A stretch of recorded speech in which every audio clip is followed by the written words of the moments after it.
arms in the air. Yeah, boy, I'm dancing. I'm too scared to ever go camping. I will never, ever go outside again.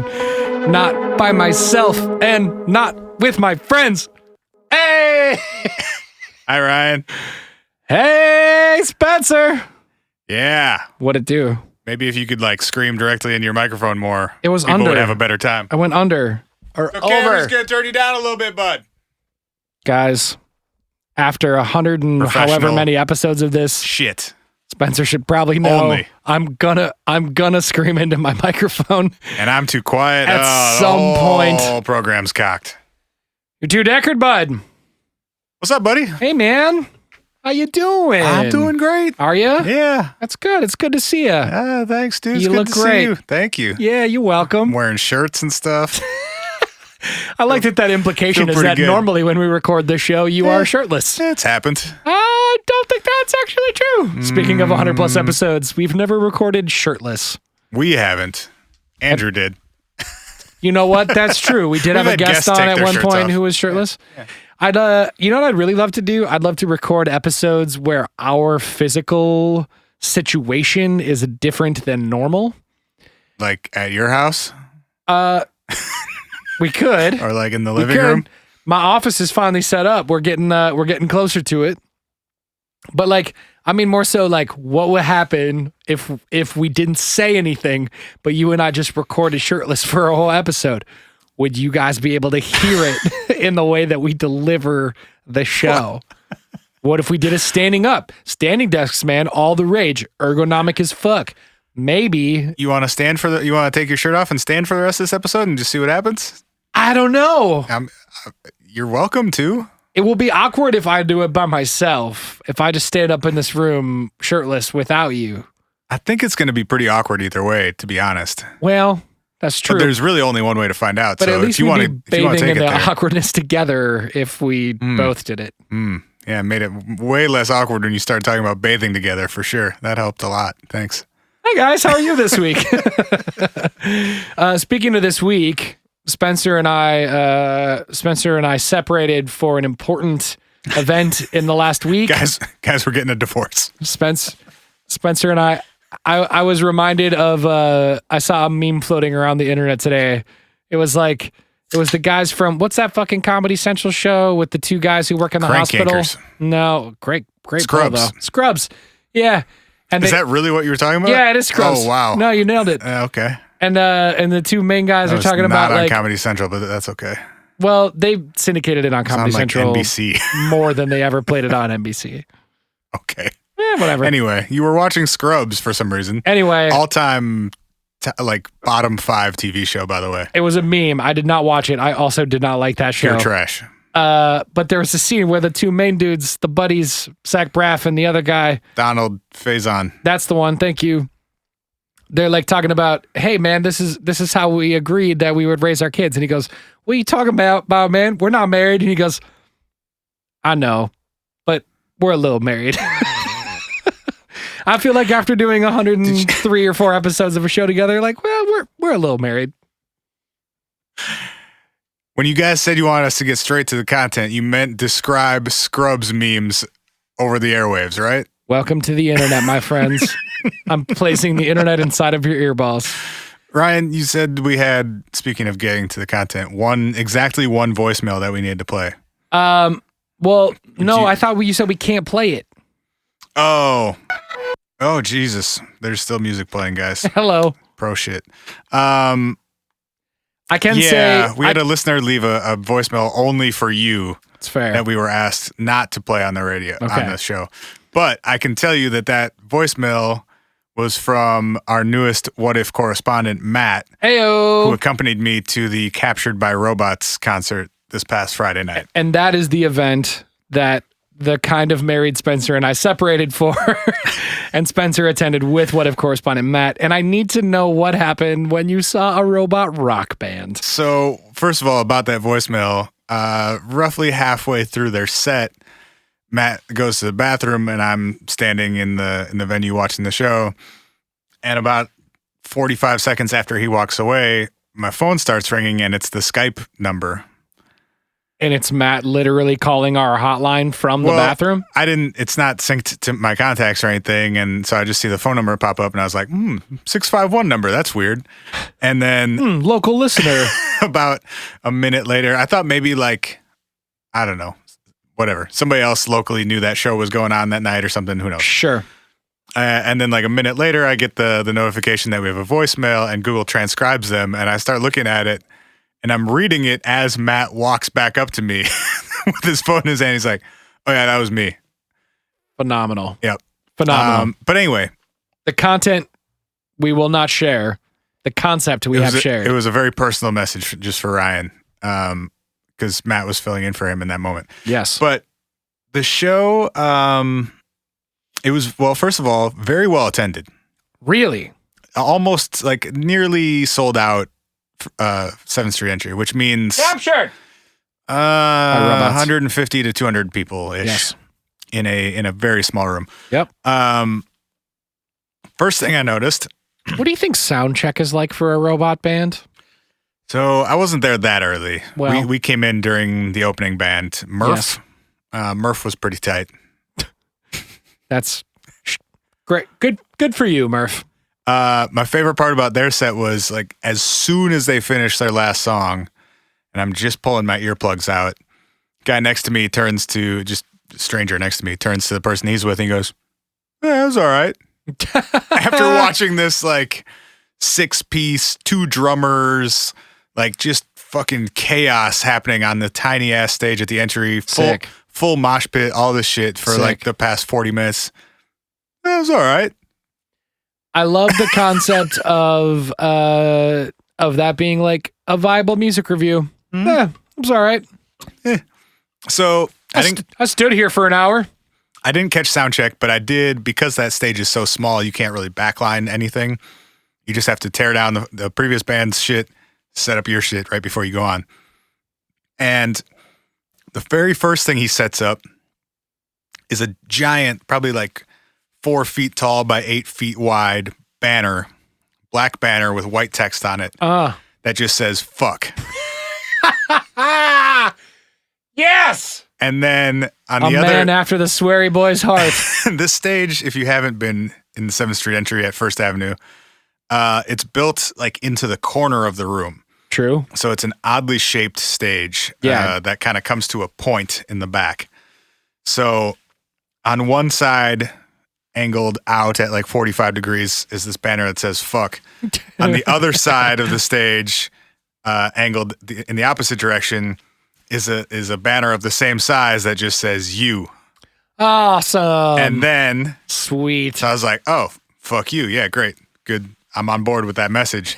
Then he comes out with a third banner.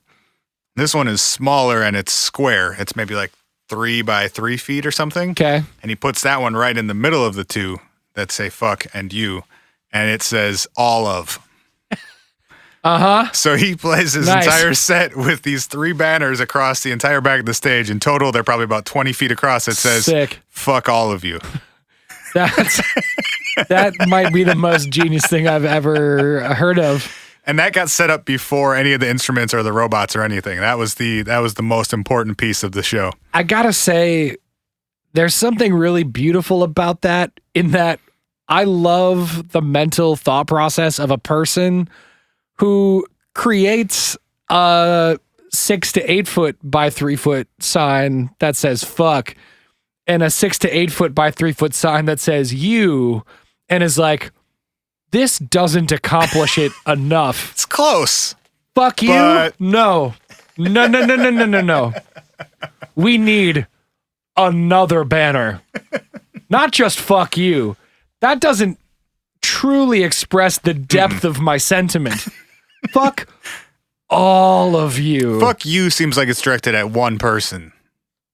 Yeah, but fuck that one person you. Is every person in a concert who's reading a giant sign that says "fuck you." But just in case anybody, like it's if you're listening to a song and they start talking about somebody in the song. Fuck you. Right. You don't assume that is directed at you, right? It's at another possibly fictional person. Sure. If he says "fuck all of you," yes, Well, now I know I'm included in that. Phenomenal. Captured by robots is in full support of making sure that everyone feels fucked off upon. Yeah. So the banners go up. Then he brings out the robots, tunes up the robot guitars, places some drumsticks in the drummer robot's hands. Terrific that that's even remotely a possibility. Because the robots are robots, but they're playing actual instruments. They're playing a real drum kit and a real guitar and bass through an amp with pedals and shit. How many robots on stage do we have total? Two. So it's a 3-person band. Yep. One robot plays guitar and bass at the same time, and the other one plays drums. Terrific. Mm-hmm. Terrific. So it's like a mostly normal guitar, and there's like a little flipper. It looks like a pinball flipper. Okay. Attached to something that allows it to move back and forth, and that strums the strings of the guitar and of the bass. Got it. So there's no, as far as I could tell, like individual picking of notes that happens ever in the guitar. It's always strummed. Okay. And then on every fret, there is like a metal little bar, I guess, that is capable of pressing down that fret. Got it. Okay. And I think he must just tune the guitar to some open tuning so that like every fret is just a different chord, basically. Because he presses all strings at the same time. I think so. Okay. I don't think it's like capable of playing very complex chords, but it's like, it's fucking death metal, drop D, open tuning, something. It's probably literally like 4 power chords anyway. Yeah, usually. And then the bass is sort of the same thing. And then singer guy who is a human. Yes. When I said 3-person band, I should have said 2 robot, 1 man, 2 band. robot band. Yeah. 4 instrument. Yes. 4 instruments, 2 robots, and a dude. 3 instruments, 1 vocal. Yeah. He steps on like guitar pedals at certain times, for like more distortion. Vocal modulation, or is he no, playing? Like for the guitar, because I don't think his robot has feet. Oh, so okay. So sometimes he'll like take a step towards the guitar. Fucking teamwork. Yeah. Okay. Yeah. And then I think he's triggering, it must be like some pretty complex MIDI shit. Okay. Because he has his own like computer and like mixing board and shit at the back of the stage where he would have to go and like start the next song, basically. Sure. And then he had some robot voices hooked up to like effects hooked up to his microphone so he could talk as the robots. Oh. Mm-hmm. So he had some good stage banter moments. Where he was talking to himself? Yeah, but pretending to be the robots. Some ventriloquism robot shit. This guy sounds like a fucking trip. Yeah. He comes out wearing like basically a sheet with a hole cut in it that his head went through. Okay, I was gonna say careful. Huh? There, sheets with holes only as one thing to me. White sheets with holes. Oh, well, those have hoods and stuff. This was brown and no hood and was just clearly a bed sheet that he cut a hole in. It was a joke. Carry on. The sides were open, and the only thing he was wearing underneath was a pair of jean shorts. Is he a never nude? Maybe, except most of his ass was hanging out of the jean shorts. He's a kind of nude. From the top, not the bottom. He's a semi-nude. They were not like super short jean shorts. Got it. They were just sagging a bit. This guy. He was wearing some sort of like shackles around his neck and his wrists. Did they go back to the robots? No, he was just chained to himself, I think. Cool. And then he had a bunch of like dirt and grease and stuff, black stuff smeared all over him. Wow. Mm-hmm. And he screamed at us a lot. And that doesn't entirely surprise me based on everything we've learned thus far. He opened the night by talking about how he was going to turn his tour van into a mobile abortion clinic. Okay, well. And we've hit our threshold. We have hit our threshold. And at the end of the night, we made it through the whole set. And at the end of the night, Matt thanked me for, quote, expanding his musical perspectives. And we called it a night. He didn't need to say that. I don't know. He didn't mean it either, but I don't think he did. It was a pretty good time. I think no tricycle, unicorn, dildo shenanigans. Sorry, Cam. The only crowd participation was the robot drummer challenged a human drummer to a drum battle. Okay. And singer guy, who it turns out is 47 years old, by the way. That was interesting information for me. Sick.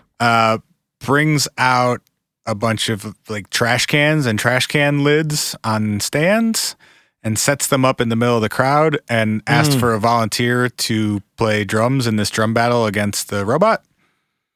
And the guy could really shred. He was like a legit drummer that they pulled from the audience. Sure. But he was playing trash cans, so it didn't sound great. But the robot malfunctioned during, and the human piece of trash, as the robot referred to him, won the drum battle.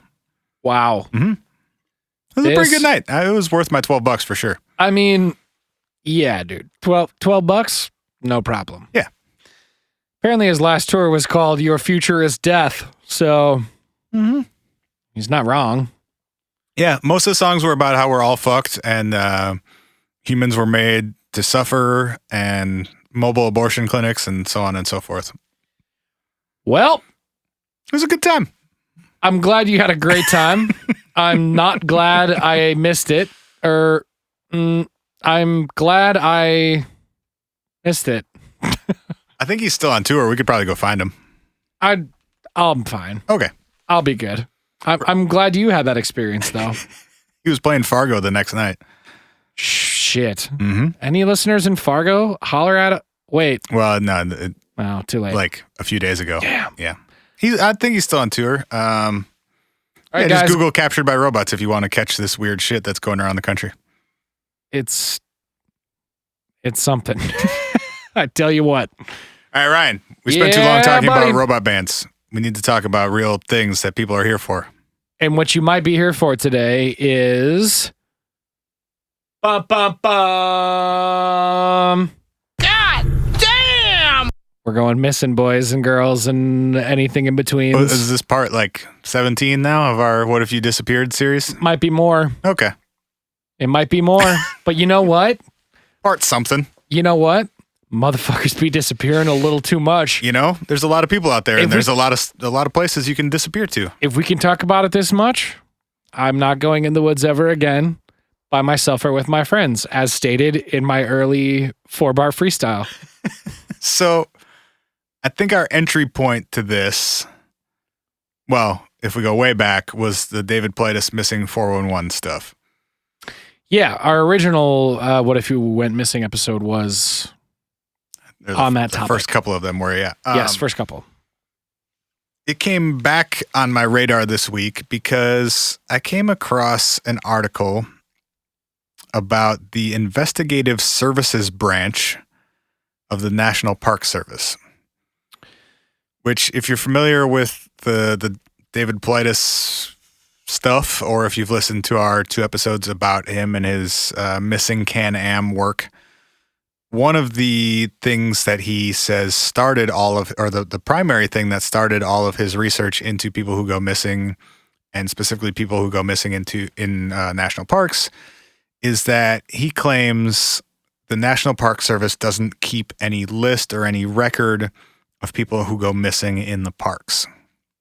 Right. And that they don't have anyone assigned to investigate missing people in their parks. Can we talk about why that is now, or should we wait to talk about why that is later? What do you mean? Well, why it is that he says that? Yes. I don't know why he says that. Well, because I've found information that appears to contradict that this week, which is why we're talking about it. Okay, keep going. Okay. And I'll bring up what I was going to say in a little bit. So the investigative services branch of the National Park Service does exactly that. There are 33 agents who investigate the more serious crimes that occur in national parks. So that would include missing people, murder, usually anytime a death is involved, whether it's accidental or otherwise. And they move throughout the country as they're needed. So they're not necessarily stationed in one park or in one region. They sort of rotate and are able to collaborate with each other as needed by the specific cases that they're working on. It sounds like kind of a stupid comparison, but the way I kind of like wrapped my head around it was it's like the FBI, but for parks. Mhm. It's an I think that's a very good description. It's an investigative group who floats where they're needed based on, you know, what's most taxing at the moment or recent events or whatever around the country, but they're confined to the national parks. Yes, and I learned from reading through some of the cases that they've worked on that they do sometimes collaborate with the FBI on some of these investigations because they are just limited in terms of what 33 people can accomplish. Which totally makes sense. And also, I think, you know, the other side of it is that they also sometimes collaborate with local law enforcement that own the jurisdiction of some of these crimes. Just as the FBI would coordinate with a local police department for an investigation. Exactly. Which is why, you know, to go back to the thing that I brought up and said I'll bring up later, I'll just bring up now. Paulides is like, they don't keep track. Isn't that crazy? And the idea is, yes, kind of. And also, it's not to say that there are no records of these people going missing at all. Mm-hmm. It's just that often the records for missing people that occur in state parks lie with the local police enforcement agencies that have jurisdiction over the area that portion of the national park is in. Yes, they are not necessarily involved in every single investigation in every case, just as the FBI is not involved in every police report that's filed throughout the United States. Or every murder in major cities or whatever it might be. The article I came across is from outsideonline.com, and it focuses mostly on one case that the ISB investigated. And it was a case of a middle-aged couple who were in Estes Park and celebrating an anniversary. And Tony, what's her last name?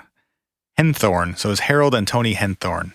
Henthorn had traveled from Denver to the park to do some hiking and camping and celebrate their anniversary. This is in Colorado, by the way. Yes.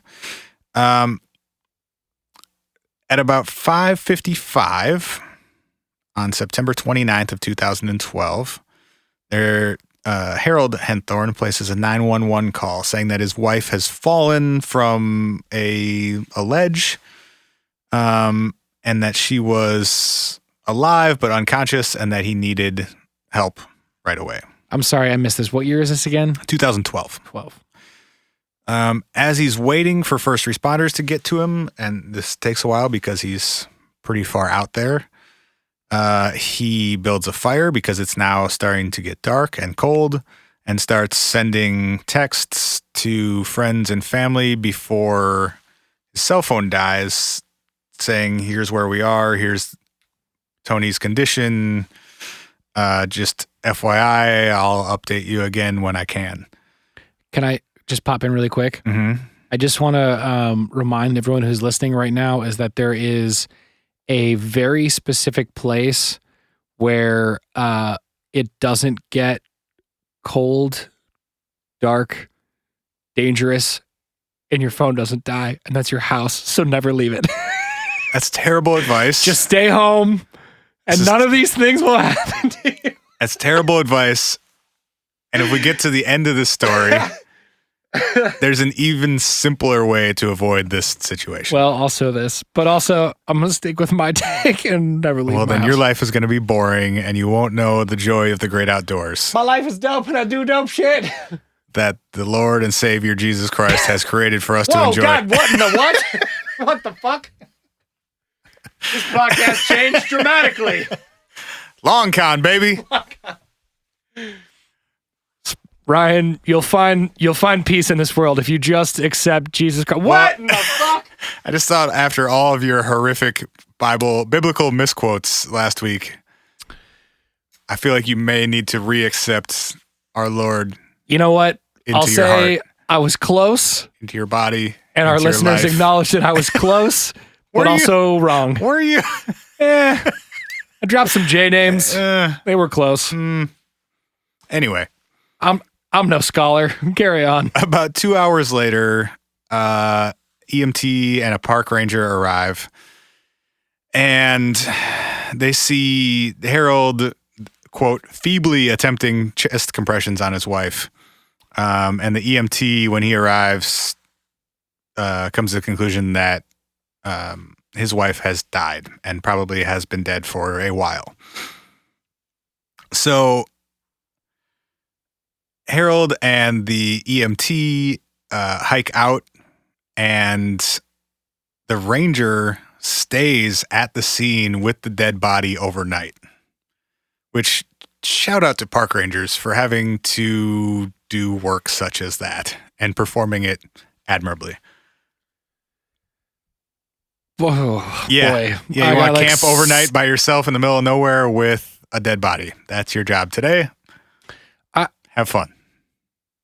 Never mind. Just keep going. I have like so many things that I could just say about that, but I will not derail us. So it takes the Harold and the park or the EMT about 2 hours to hike out, and then they come back in the morning to take his wife's body out of the park and start working with law enforcement and stuff.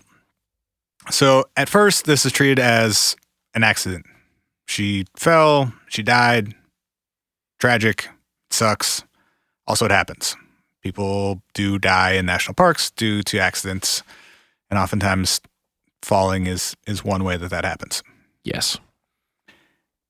As they start investigating this, or they were encouraged to start investigating this because of some letters and phone calls that the National Park Service and other local law enforcement agencies started receiving. Most of them were anonymous. And they all suggested that something might be suspicious about Tony's death. The main reason for this was that Harold's first wife had also died in an accident that he was the only witness to. Uh-oh. And family members of Tony's had been concerned about him being more controlling, isolating her from her family and friends. And he had recently taken out multiple insurance policies on her life. Jesus. And when his first wife died, she was insured for roughly $500,000. So of which he was the sole beneficiary. What's this guy's name again? Harold Henthorn. Harry, you done goofed, bud. You made a big goof, you big dummy. One of the primary investigators on this case was a special agent from the ISB, the Investigative Services Branch. And long story short, they put together a case suggesting that Harold had in fact pushed her, that she had died basically that she was murdered, and they had no concrete physical evidence of this, but there was enough sort of circumstantial evidence, such as like there was no reason for them to be in that remote of an area. They had gone way off trail just to get to this point. The multiple insurance policies taken out in her or on her life, at least two of which she was not even aware of. They uncovered a pattern of lies that Harold had told to her and to her family about like what he did for work, in that he was not employed. He was living off the $500,000 that he had received from his previous wife's insurance policy, and he was going to Panera every day and dicking around on his computer instead of going to a job. Harry, you're a dick, bud. Mm-hmm. Bro, okay. Quick timeout. Yeah. Are you the dumbest criminal ever, or just the dumbest criminal that year that you take out life insurance policies, multiple in a row, on your wife without her signing them or knowing about them, and then she mysteriously dies in a one-to-one circumstance in the exact same way as your former wife did. Here's the thing, though. He very nearly got away with it. Like, Well- the main thing that even pushed this to go into trial was one woman who worked for the park service, Beth Schott, who just personally decided, like, this is weird, It smells fishy. and I'm going to gotta- get to the bottom of it, yeah. and spent a lot of time on her own. Like, she hiked the same trail that they hiked, in the same route, 7 times, just trying to document, like, Where would this have happened? yeah, and How why would they have gone happened? this way instead of this way? And one of the things he had said about why they went off the trail is that they were looking for, quote, like a romantic location. And she was like, that doesn't make any sense. You would have had to hike through like all this off trail, like really shitty terrain to get to this point. Like, Aren't these thorns romantic? right. No, like, this shit hurts. What the fuck are we doing? and so, like, had she not been so persistent that this is strange and there's something here and I don't know what, but I'm going to keep looking and piecing together, it wasn't any one big, like, aha thing that could prove it. It was layers and layers and layers and layers and layers.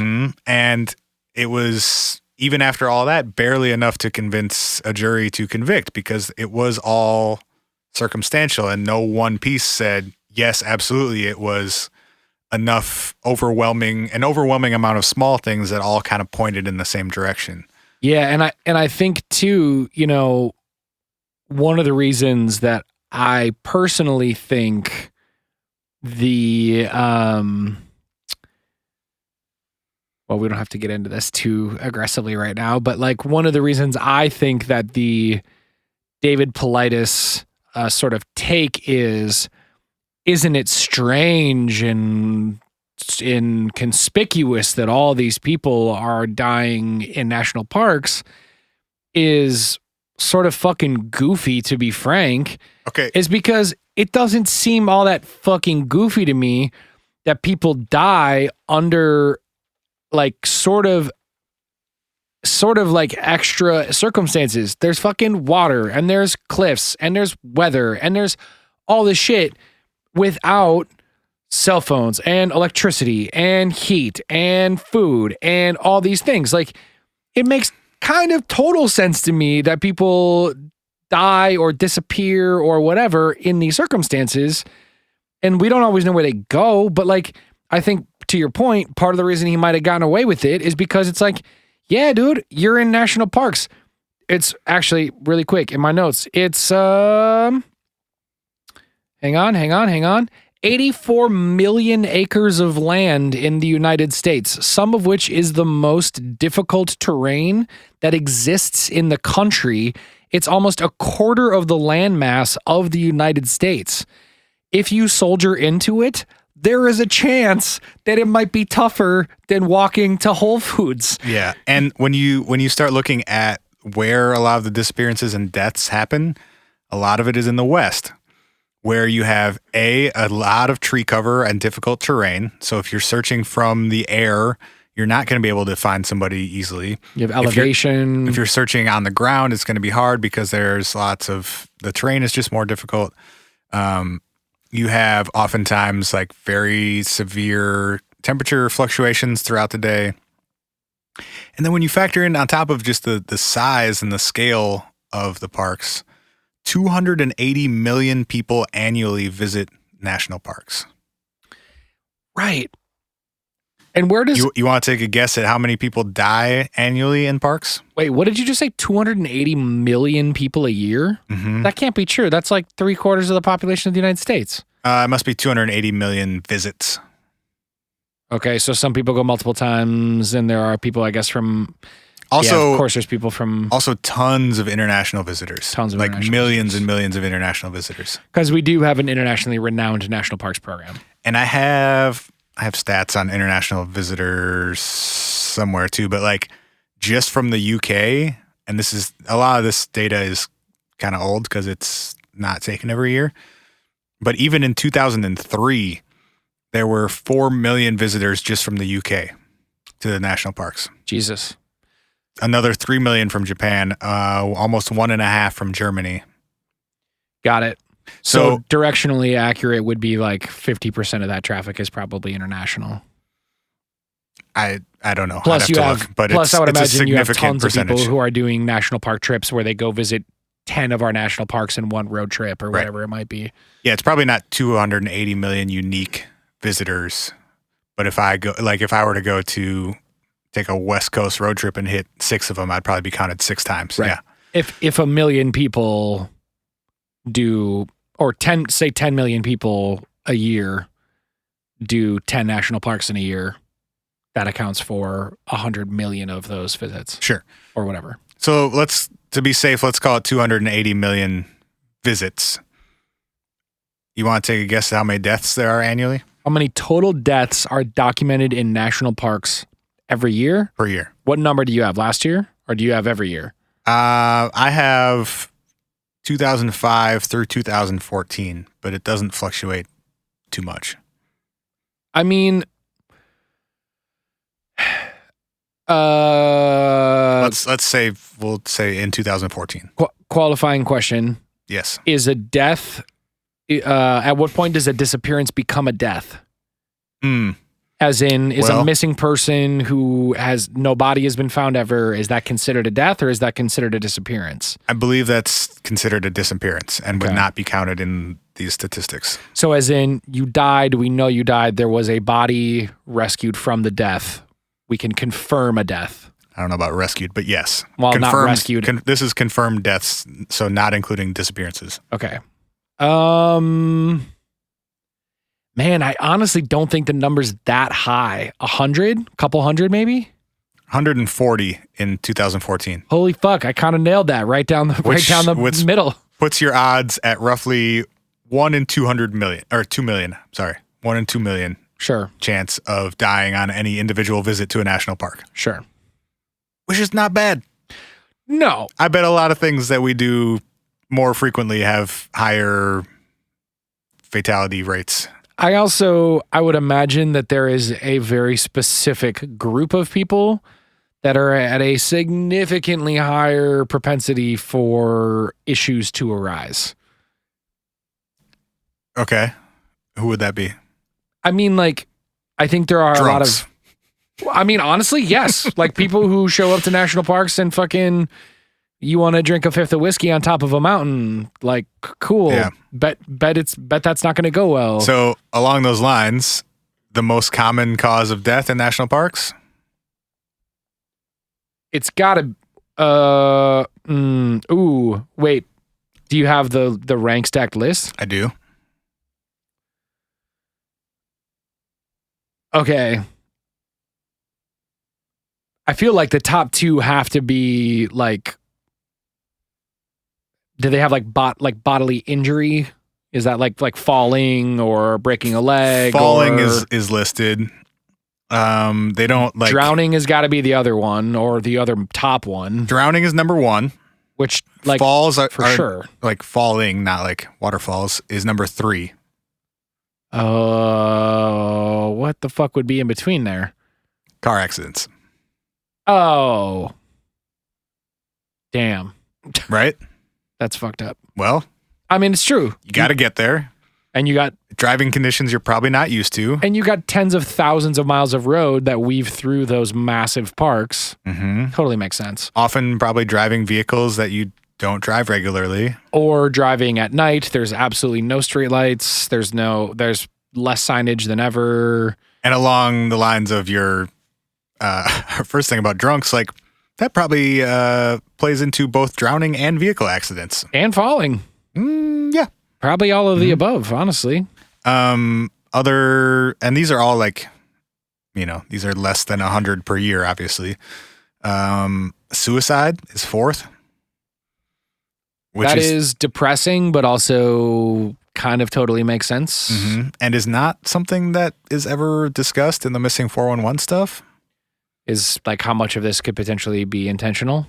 Yeah, or just not even like with the missing people stuff too, like because these stats that we're looking at are people that are confirmed to have died, but it would be hard to find somebody. Yep. So a missing person could sometimes be a suicide. Also not factored in usually in the missing people stuff is like sometimes people want to disappear. Right. Sometimes it's intentional. It's planned. Totally. And I mean, in 3 of the top 4, if you extract car accidents from that list of the top 4, 3 of those top 4 things are things that, whether accidental or on purpose, you could die and just not be found. Yeah. Like you could commit suicide, you could drown and float downriver or to the bottom of a lake or whatever. You could fall off a cliff or off a path or whatever and not be found.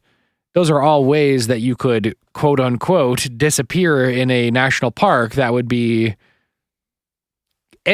frankly, kind of fucking easy to do based on the evidence that we have of those being the most common things to happen to people.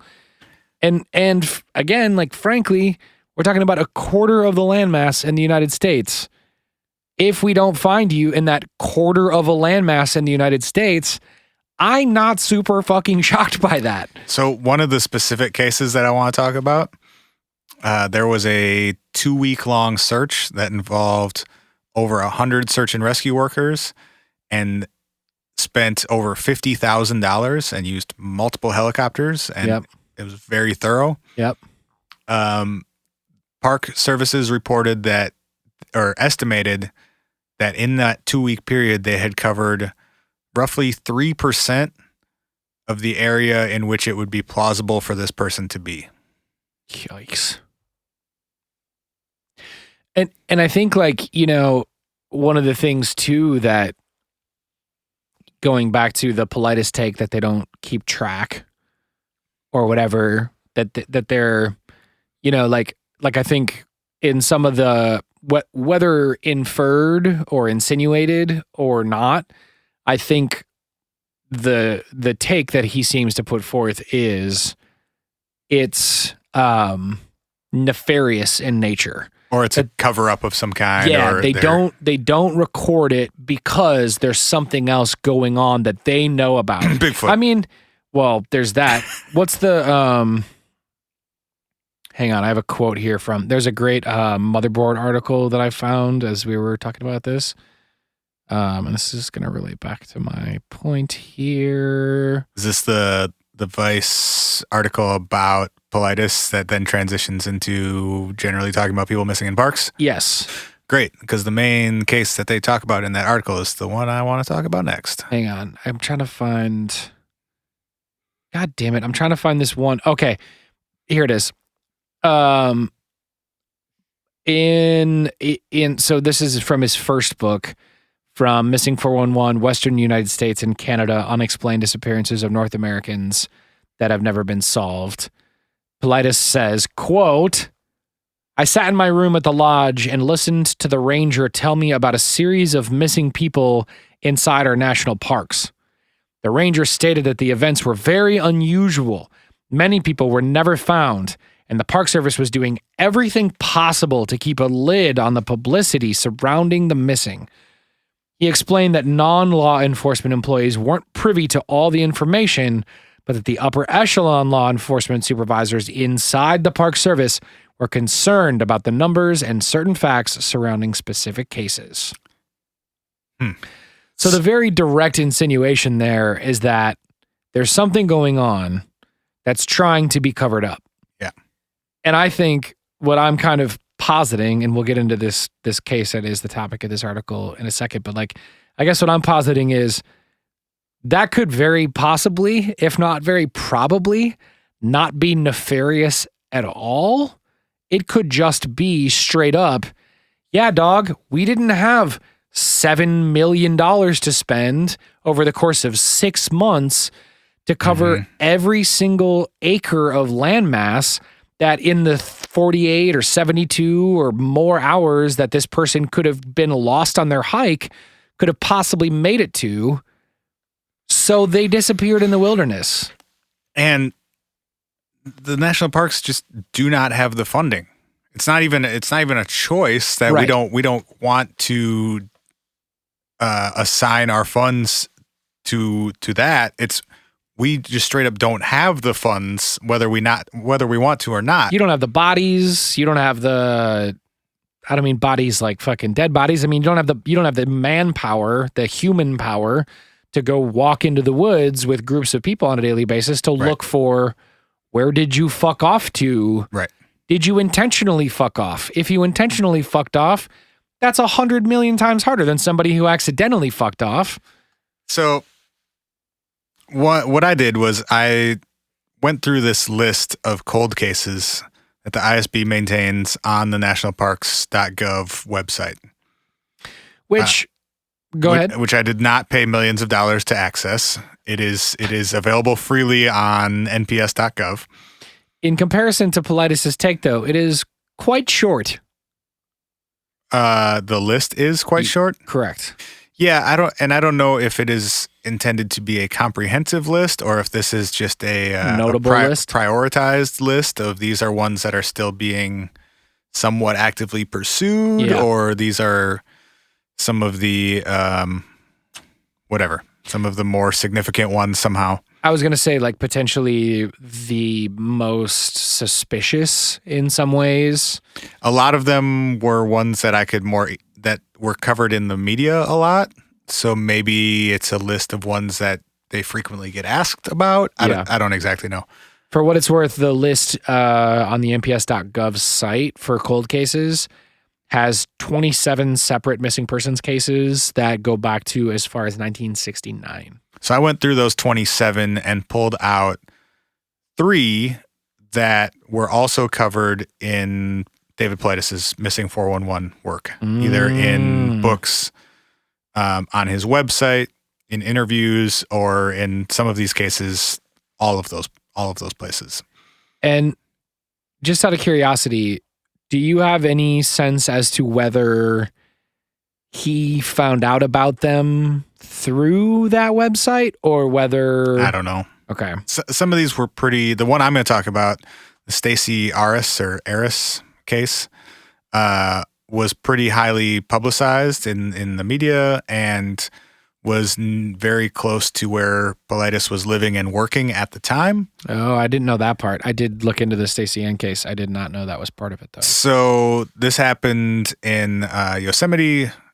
It was a 14-year-old girl, Stacey, from Saratoga, and she was on a horse riding trip with her father and 7 other people, adult people.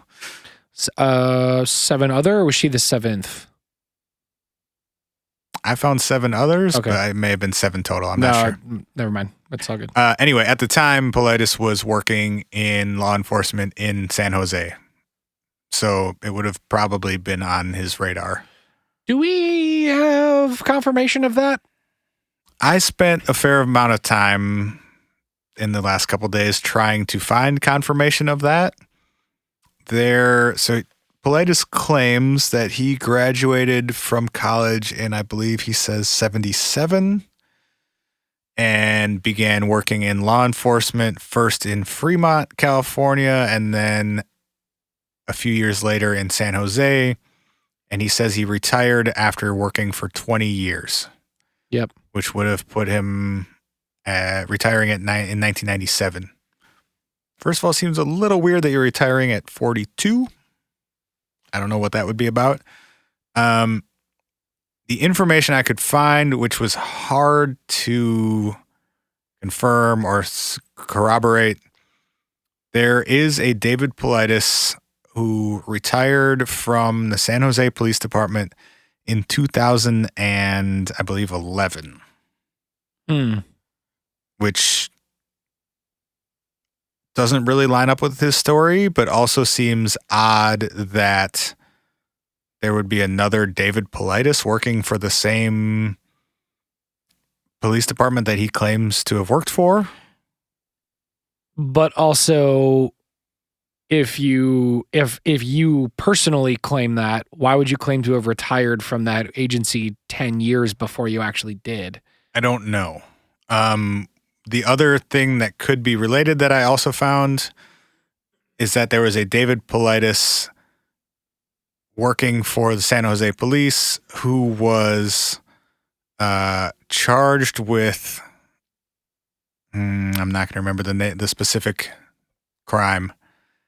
Charged with a crime related to obtaining autographs from celebrities for personal use, but posing as being like official police use, like for auction items and stuff.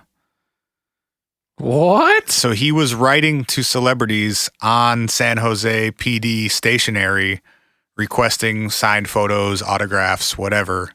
And when we say he, there was a David Paulides that the name was of the person doing charged this. with this, according to court records, was David Paulides, Okay. who was an employee of the San Jose PD. At what time? This was in early 90s. Okay. So when he claims to have, during the period that he claims to have worked there. So the only thing, and I'm now purely speculating, those two things can be confirmed. Yes. Sort of. I'm speculating, and others have speculated that maybe it was a,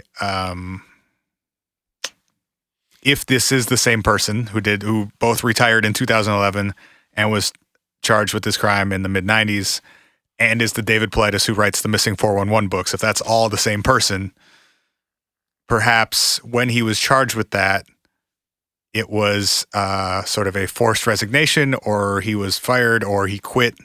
Like he stopped working there at that point. Yeah.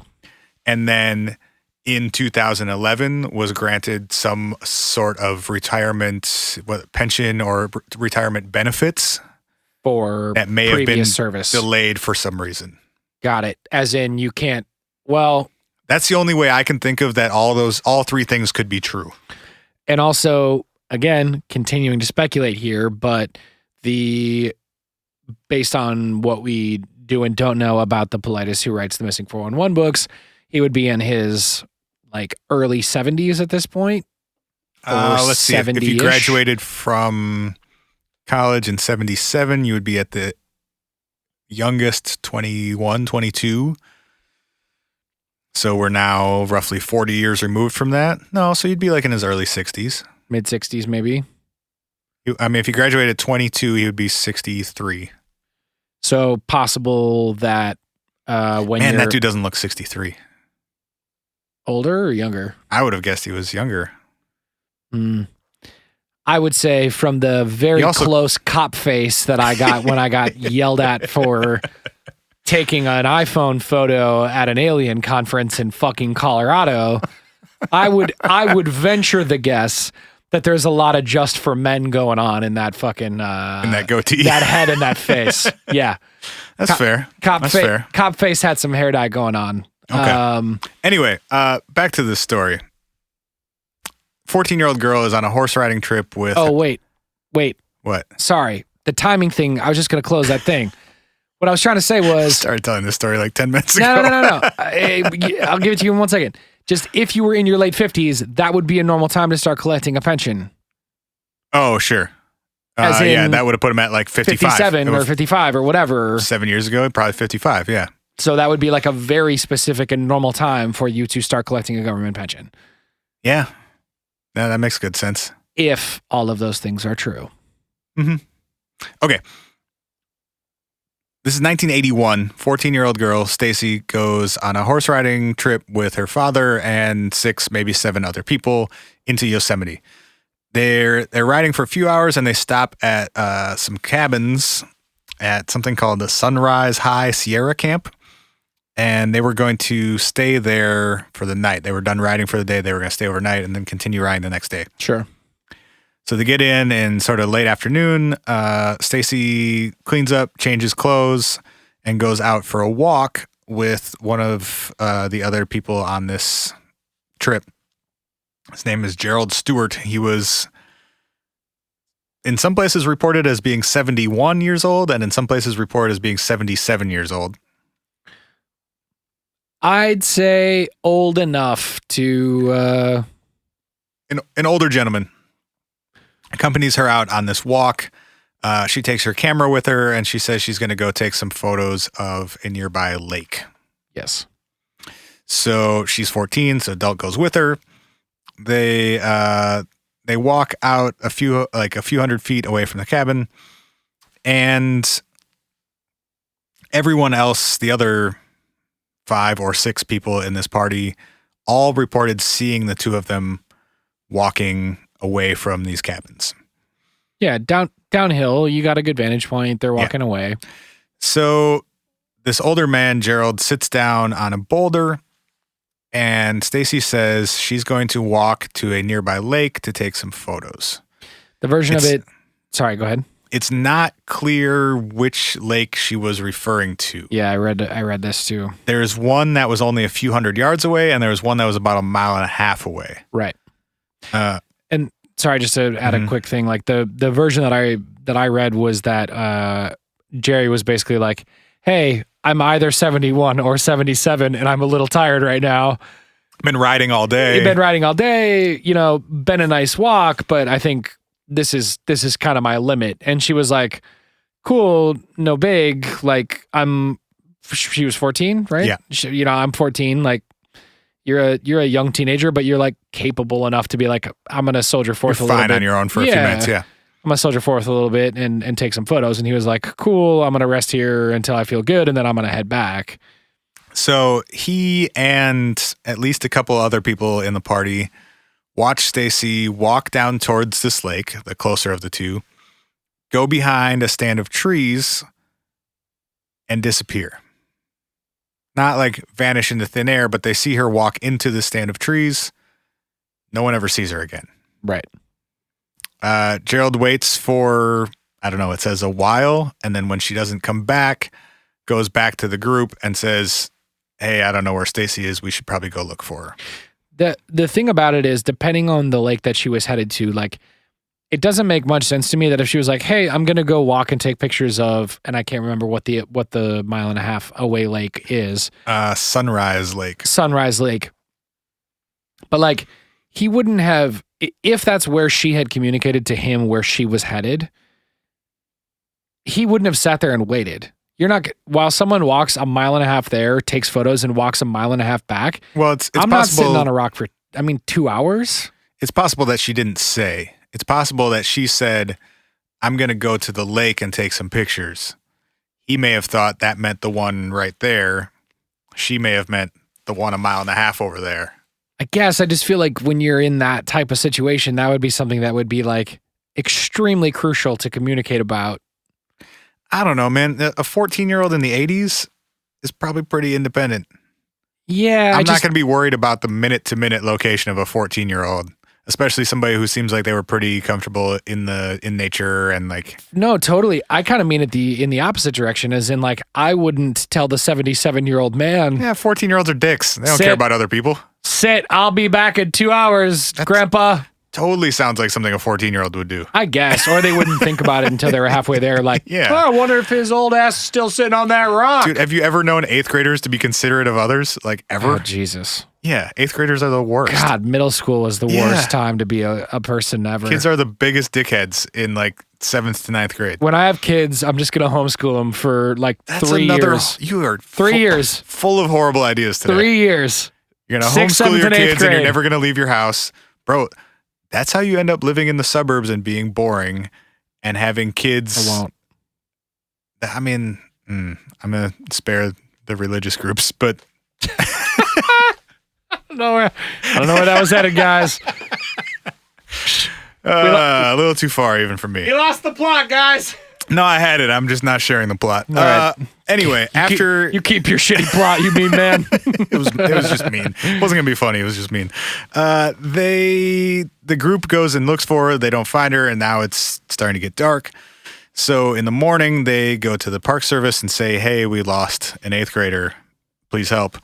I'm reminded too. Sorry, in these time periods, we're talking about the 80s. 81. There was not cell phones. There may not have been radios. There may not have been, like, there are so few, like, it sounds stupid, but I think it also kind of bears repeating that, like, the things where we would be like, well, why didn't it happen sooner? And why didn't they have a GPS? Like, those things are just not real. So the time of response for everything is just so much more delayed. What are you going to accomplish looking for someone in the woods at night? Not a lot. Literally nothing. And it may not be safe for you or your search party. No, completely. So starting the following day, The Mountain Rescue Association and the National Park Service gather a search and rescue team involving, it was reported, anywhere between 100 and 150 people. I think it fluctuated over time. They had dogs. They had 3 helicopters, including apparently Yosemite owned a helicopter in 1981, and then they borrowed 2 others that were in the air for a total of over 40 hours. And they spent 10 days straight looking for her over a roughly 5 square mile area around where she disappeared from. Got it. The only thing that ever turned up was the lens cap from her camera, and they found that just inside the tree line where she had last been seen. And after 10 days and spending about $50,000 in 1981 money, they called off the official search and rescue effort. Yeah. And she has not turned up. And not only has she not turned up, no trace of her has turned up. So not a windbreaker, not a shoe. Yeah, no further clues past that lens cap that they turned up in the original search. There recently was someone filed a Freedom of Information Act with the Park Service requesting any materials that they had related to this case. What was turned over there were some photos from the search and rescue effort, the photos of Stacey that had been given to the search and rescue teams, contact information for people that worked on the search and rescue effort, or like the team leaders for the different groups that worked on the search and rescue effort, and then a lot of press clippings related to her disappearance. 2 things that I found interesting from those press clippings and from that FOIA information. First quote, "Park officials have said it is possible that Stacey hiked to a road and left the park." There was no explanation about why they thought that was possible or how they came to that conclusion. And then second quote, "Park officials said Stacey was having some family or school troubles and she was missing her teenage boyfriend." I'm a little confused about the wording in that second quote. Family or school troubles. What the fuck does that mean? That could be a huge range of things, and that's totally some like 80s PC language. You know who else is having some family and school troubles and is missing their significant other? Anyone with a family. Every 14-year-old that's ever existed. Also saying, quote, teenage boyfriend. Does that imply, because like she was technically a teenager, she was 14. Does that imply like older? 16, 17?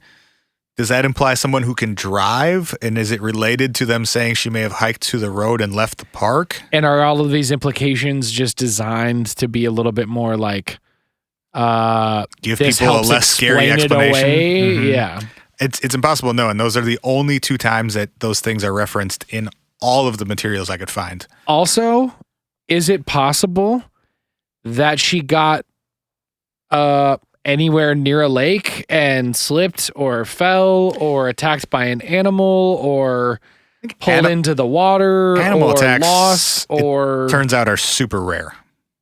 Really? Of all of those deaths, so on that chart I was reading from, animal attacks was that actually like result in death were dead last, and it was single digits across a 10-year period in all of the parks combined.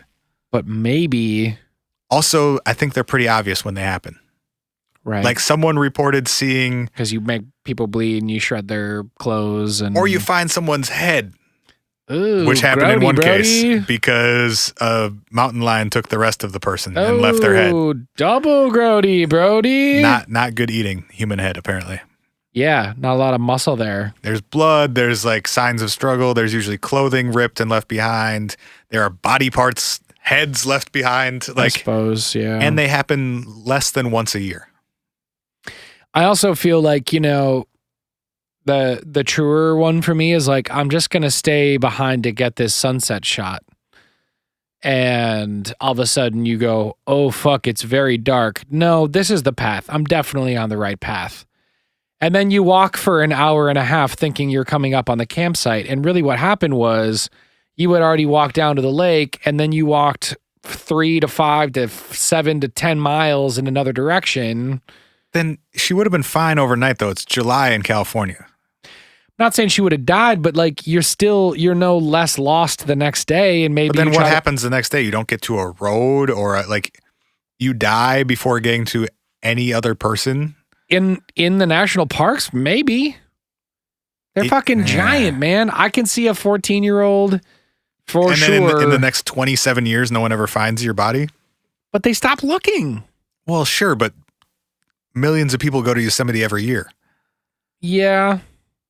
I mean, there's something to be said for that, especially too, like one of the things that I read in some of the details, which not to be gruesome or whatever, but like she had braces. So if you were to find, teeth with braces attached, it would be like pretty easy to identify. Yeah. Yes, this is from that situation in this area. So this is a story that Paulides has covered in his books. Yes. On his website, and he's spoken about frequently in interviews that he does related to all the missing 411 stuff. Yes. I have a transcript of Paulides' description and speculation around this specific case. Oh boy. Can I read it verbatim? Oh Jesus. Is that a yes?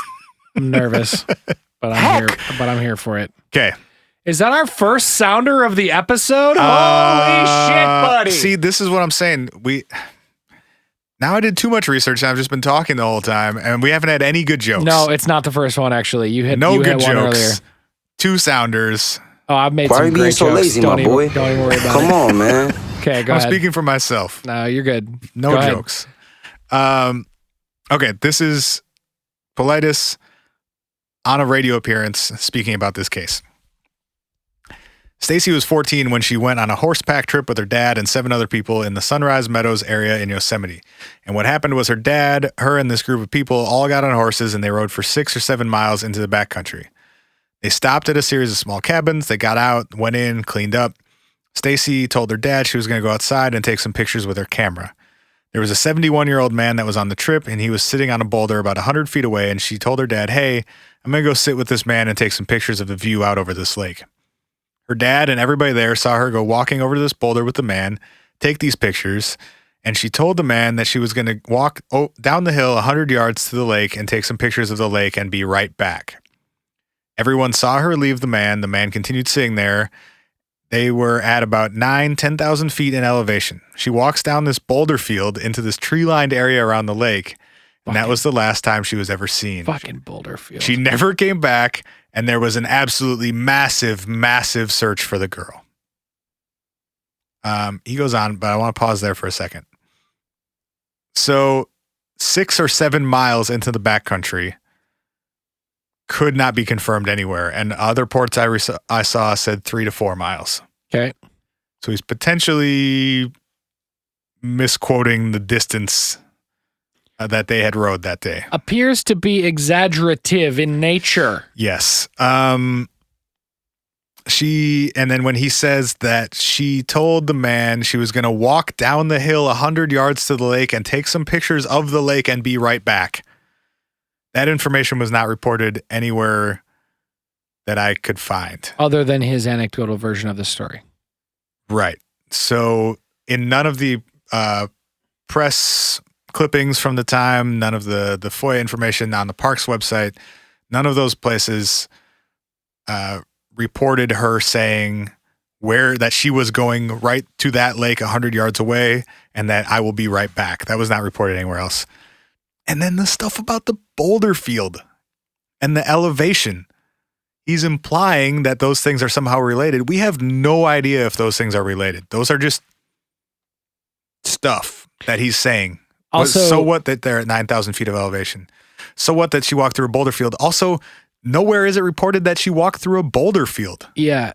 I was just going to say, where did Boulderfield come from? Because we know, as far as I can tell, it only came from David Paulides' retelling of this story. Like, were there rocks around? Yeah, probably. Was You're it in Yosemite? Yes. Boulderfield? What's your definition of that, there, champ? Mm-hmm. And again, like, I think this gets to kind of the core of some of the problems is what level of detail here is a true investigative representation of the base level facts, first person, single source facts that we have about a disappearance of a person, and which of them come from extensive hours of research that end up apparently adding a little bit of color to the story that make the story slightly more like a lot of other stories. On the topic of adding color to these stories, he goes on in that same interview to describe his own experiences researching this case. And I'm going to read again from this transcript. He says, "So there was essentially nothing about that case for 25 or 30 years. I made a request on it through Yosemite for the Freedom of Information Act to get a copy of that report. A special agent for the Park Service named YU, like YU, called me and asked why I wanted the report. I explained that we were doing some research on search and rescue, and we were specifically looking into people who disappeared at Yosemite, and we wanted to see in the report that was there. And he said there was nothing there. And I said, well, are there any suspects? Is it a criminal case? He said, nope, it's a missing persons case. I said, has anybody looked at it in the past 10 or 20 years? He says, not that I can think of. And I said, so there's no suspects and there's no work done on the case, but she hasn't been found? And he said, correct. And I said, okay, well, could you send me a copy of the case? And he said, no. And I said, why not? And he said, because it's an open case and you'll never see it. And I said, but we've gotten dozens and dozens of missing persons cases from the Park Service. Why not this case? And he says, you'll never see it. So, Over my dead body, David! You'll never see it! Never!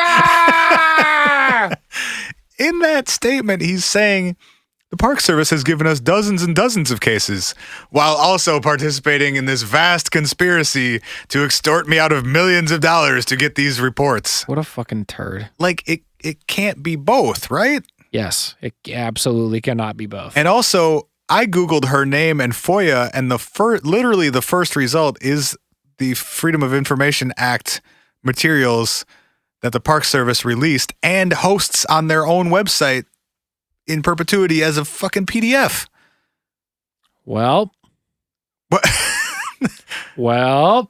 And I mean, I guess maybe that hadn't happened yet at the time that he was on this radio show doing this interview, but like, I don't know. It's just, there's so much extra drama injected into the retelling of these stories. Like, yes. Did Special Agent you really say you'll never see it? Like, why would any? I mean, I guess I wasn't there. I didn't hear this conversation. It just seems weird, and it seems like it seems like bad, like dramatic dialogue writing. Like, no one says that. It sounds like a shitty episode of Law and Order. Yeah. Or right. like some soap opera shit. Right. I continue to have problems with anything that feels like it might be exaggerative in nature, which the language around these things inherently does. Mm-hmm. I think that the problem with exaggeration is that exaggerating any single instance of a disappearance if you add any color to it, if you add any fact or you exaggerate any fact, boy, it is sure easy to pull patterns out of cases. Boulder Fields. If you exaggerate Point of separation. If you exaggerate a fact of any of them, you can find, if every case is just a mixing board and I just turn the level up on this one element on all 10 of them. Boulder Field on 10, bud. Boulder Field on 11. Turn it up to 11, bud. That's how you rock. Bigfoot on $1 billion. My rock joke was awesome, and you didn't give me any credit for it. Boulders, rocks, get it? We out of here! I'll see myself out. I have 2 other cases that are covered both on the National Parks cold cases page and in David Paulides' Missing 4-in-1 stuff. If you want to Google them, check out Thelma Melton. This is another one from way back where it was like she just went around a corner and we never found her again. Or maybe she disappeared because she was having an affair. Or George Penca, Penca. It's a more recent one from 2011, a gentleman who disappeared while hiking in Yosemite as well. Should we do a quick digest of those on the Patreon this week, on the paid episode, or should we just let people go get them? Yeah, we'll see. Okay. Right on. If you would like to get double the amount of the show that you get right now, you could do that by going to patreon.com/whatifpodcast. We actually do 2 full episodes a week. You are only listening to one of those 2 episodes a week that we do. So yeah, check it out at patreon.com/whatifpodcast. For $5 a month, you can get double the show. Also, if you want to send us an email, hi@whatifpodcast.com, or leave us a voicemail at 612-246-4614. And as always, we will see you next week. We love you. Bye-bye. Say, you all didn't have to do a bunch of drugs, did you?